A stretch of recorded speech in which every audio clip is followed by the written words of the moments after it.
The Hills were now exactly what they had dreaded becoming, celebrities that everyone considered crackpots.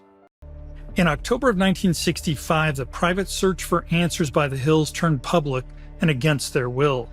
Remember when I mentioned that they had described their experiences to a local UFO group? Well, almost 2 years after that speech, a reporter for the Boston Traveler named John Luttrell had acquired a tape recording of that speech, and while investigating the couple, learned about their hypnosis sessions. He reached out to invite them to participate in the article he intended to write, but they refused. They even consulted with attorneys to see if they could block the story and protect their privacy, but they couldn't. John Luttrell published his article under the sensational headline, UFO Chiller, Did They Seize Couple? And suddenly everyone with an interest in UFOs wanted to talk to Betty and Barney Hill. The Hills eventually decided they needed to put their version of the story out into the world to reclaim some control of the narrative.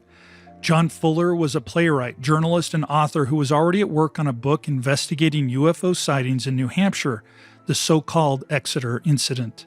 Like many of the characters we've met in this story, he considered himself a curious skeptic, hopeful of finding proof but not willing to abandon the principles of science and reason.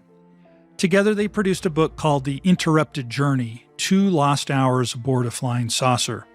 It remains one of the most influential publications in the history of American UFO study, pushing stories of alien abduction and medical experimentation into the mainstream. It was even adapted into a TV movie. Barney Hill was played by James Earl Jones.